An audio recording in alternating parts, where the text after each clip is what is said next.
When your job is drilling for oil, you lead a nomadic kind of existence. You're rarely in one place for long.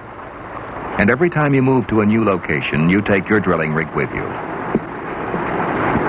800 tons of machinery and a few thousand horsepower to drive it. Setting it all up can take anything from a few days to a couple of weeks.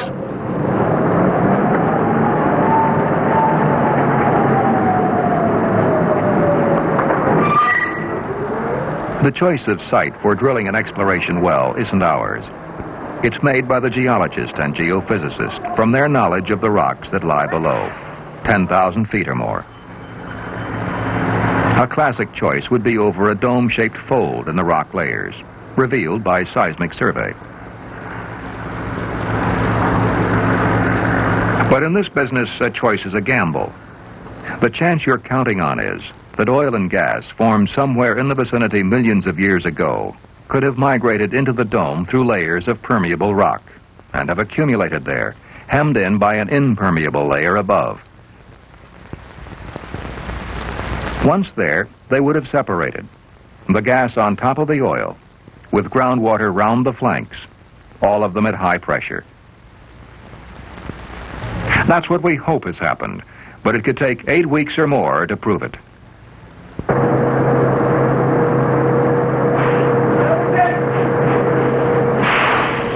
We start with a relatively large bit to drill through the soft surface layers down to 1,000 feet or so.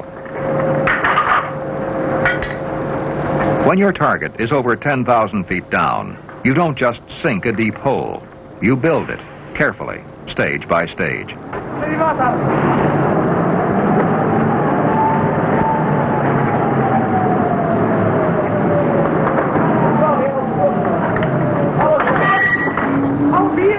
The drill is driven from the surface, turned by a rotary table on the platform. The drill string suspended from the derrick. Down below, the teeth of the drilling bit break the rock into fragments. They'd soon choke the hole unless we had a way of flushing them out. What we use is a special drilling fluid, pumped down the drill pipe to cool the bit and carry the cuttings away, back to the surface.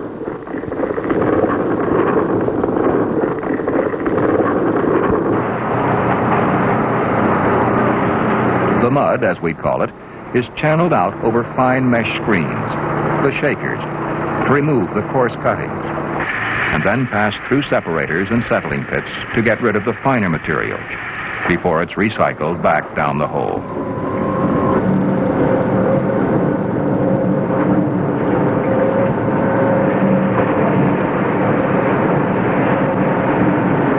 As long as the drill is turning, the mud must be kept circulating. But every 30 feet, drilling has to stop to add another section of pipe.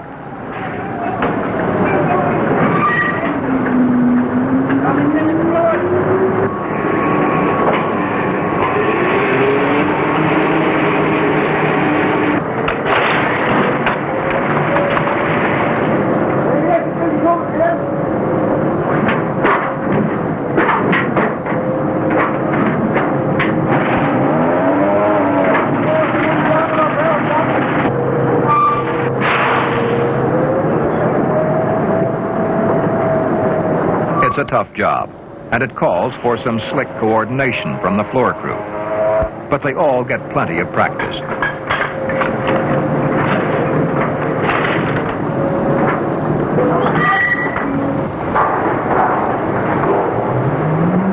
On an average well, they'll add pipe over 300 times before they reach the bottom of the hole. Everything's done to a schedule, supervised by the tool pusher. Nowadays, he doesn't push anything but the drilling program. He's responsible, among other things, for ordering supplies of materials as they're needed and making sure they arrive on time. This steel casing, for instance, will be run into the hole when the drill has reached 1,000 feet. It's essential to stabilize the well at this stage to prevent the softer rocks found at shallow depths from caving in.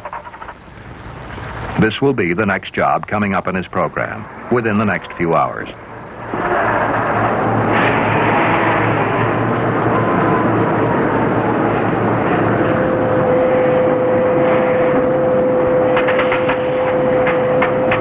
casing, like drill pipe, is assembled section by section, and each of them weighs a ton or so.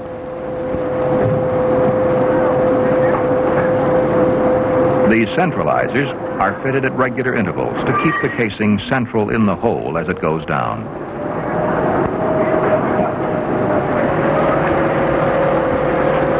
The casing is lowered in until it reaches a point just above the bottom of the hole. The next job is to cement it home.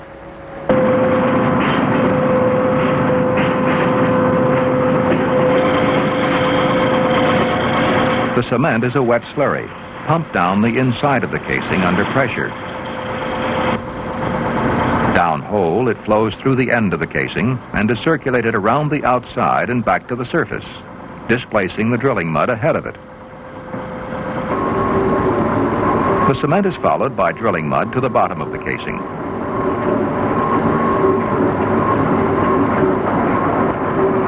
The pumps are stopped, and the cement is given time to set. Now we can cap the top of the casing with a set of safety valves, known for obvious reasons as the blowout preventers.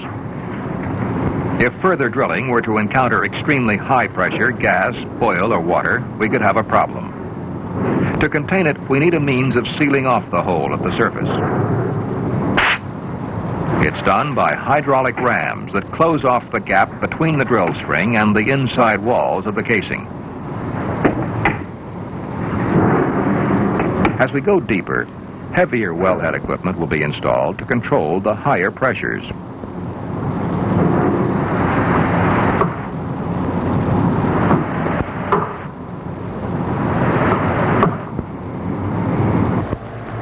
Once the blowout preventers are fitted, drilling can continue safely to greater depths. But what if we were drilling not on land, but way out at sea? Our rig might be on a floating platform, anchored 500 feet or more above the drill hole, but we'd still have to follow the same procedures.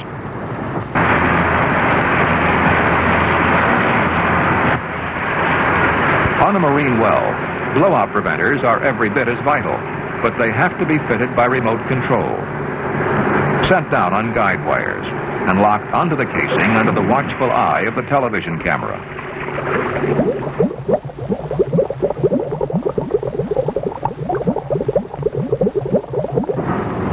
On top goes a marine riser, a conductor tube to connect the rig directly to the blowout preventers and the drill hole down below. This gives us the closed system we need for running pipe and circulating mud, just as if we were working on land.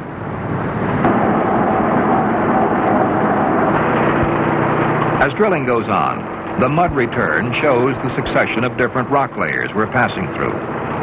Some of them could contaminate the mud and prevent it from functioning properly, so we need to keep a constant check on its composition. The mud must also be maintained at a given viscosity and density. We don't want it altered too much by the rocks we're drilling through.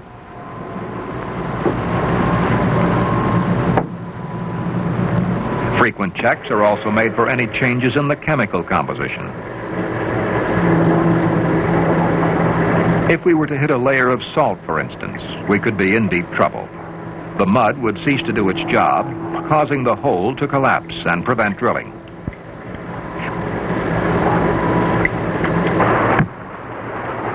We might have to replace the mud with a new supply of an entirely different composition to neutralize the salt.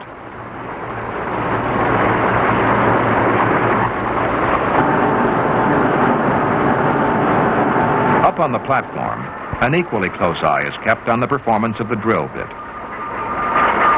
Cutting through hard rock, its life is usually less than 12 hours. Loss of cutting power occurs when the bit becomes dull, and it makes a distinctive noise. Now it's time to pull the whole string, 90 feet at a time, and stack it in the derrick.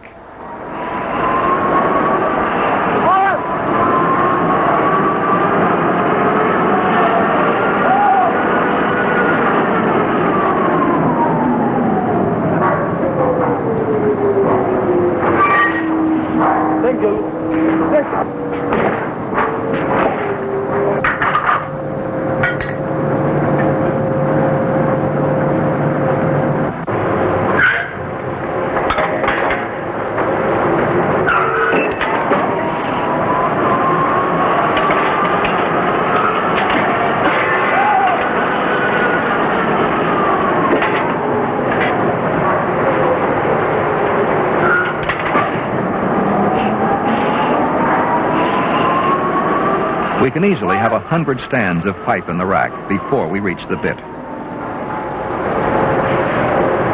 Maybe 4 hours to recover it, another 4 to run the new one in again. Changing a bit is time-consuming, but part of the normal program.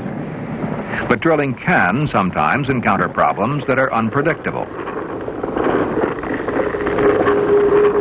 Conditions downhole might suddenly change and affect the consistency of the mud. If it got too thick, it could bind the drill pipe and stop further drilling.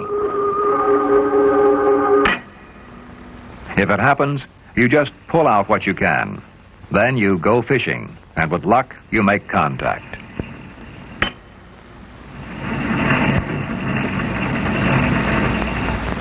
But if the hole itself collapses, you abandon the jammed-in section and recover the rest by breaking the pipe. You can't drill back down through the blockage.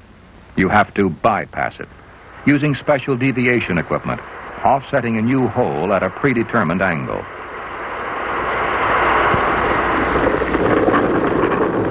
Mechanical troubles don't happen all that often, but on every well, you have to be prepared for hazards of another kind that may lie buried in the rocks below.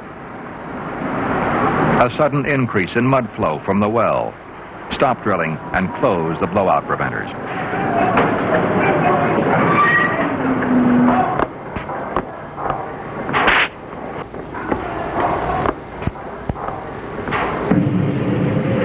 Everything shut down. The pressures are measured, and the pumps are restarted slowly while the cause of the flow increase is identified. We've encountered high-pressure gas trapped in a shallow sandstone. It's flowing into the well and forcing out the mud. Before we can drill on, we have to contain the formation pressure by pumping down a heavier mud. This is usually kept in the storage tanks ready for just such an emergency.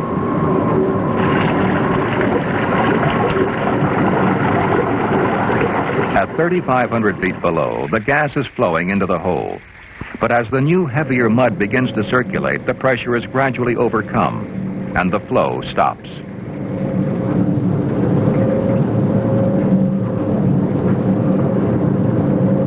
As the pressure returns to normal, the emergency is over.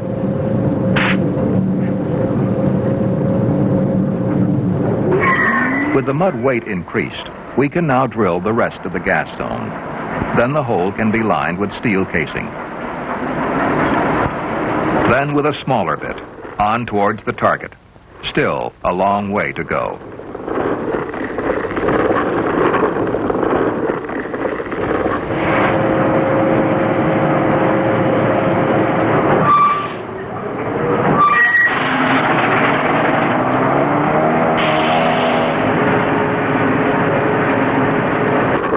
As the drill bites through the caprock and approaches the target zone, its progress is monitored foot by foot.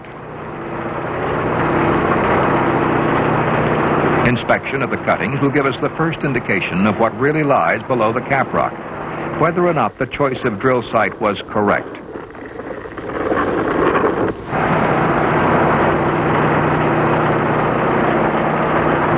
It's sandstone, all right. And it could contain oil. Under the microscope, the sample certainly looks promising. Coarse-grained sand with a definite dark stain. If it's oil, it'll glow yellow under ultraviolet light. It's there, all right, but so far, only a trace. Not until we've drilled all the way through the formation can we begin to assess its significance. To find out more about what's down there, we run a special instrument probe.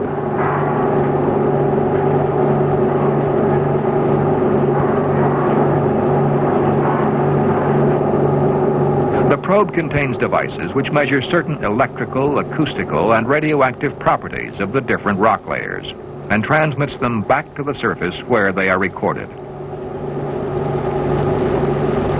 As it passes back up through the formations, the nature of the rocks penetrated by the drill and how much oil and gas they contain can be determined by the recorded measurements. Shale. Porous sandstone saturated with oil. Even more porous here. Limestone. Nothing much in this case. Then the gas layer. And finally, the impermeable shale of the caprock.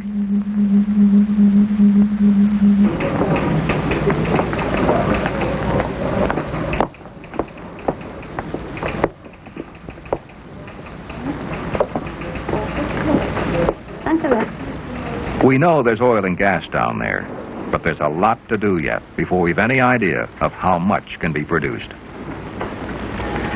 It certainly looks promising, encouraging enough to justify a flow test. The hole has been cased right down to the bottom and cemented in.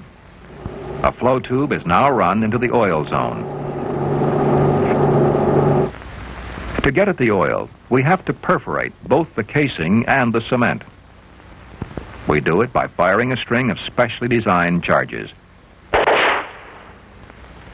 The oil begins to flow as the pressure in the well is reduced.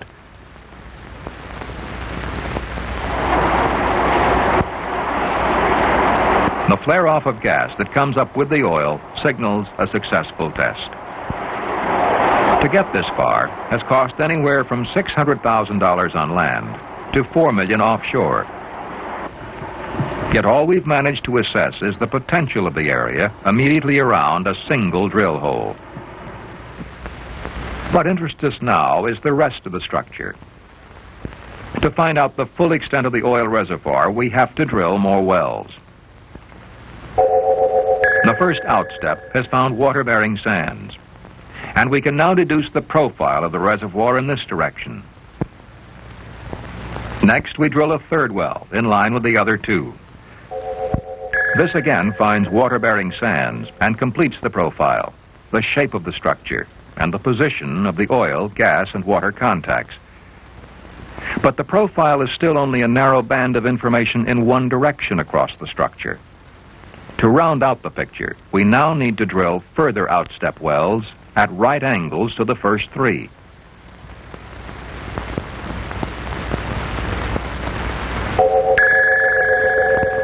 Even with a classic dome-shaped structure, outstepping can have its disappointments. Nothing but water, and much lower down than expected. The rocks have slipped along a fault line, blocking off the reservoir. This is what's called a dry hole. But its information was vitally important. We've now probed the limits of the structure, and at last we have a three-dimensional impression of the reservoir. We can now begin to plan its further development. To bring the oil field into full production, further wells will be needed. These are drilled into the oil-bearing zone beyond the edge of the gas, so we get the maximum assistance from both gas and water pressures in driving the oil to the surface. As more and more oil is withdrawn, we can inject water back into the structure to maintain the pressure by drilling more wells outside the limits of the oil accumulation. An oil field may extend over an area the size of a town, with a network of pipelines for gathering the oil and maintaining pressures downhole.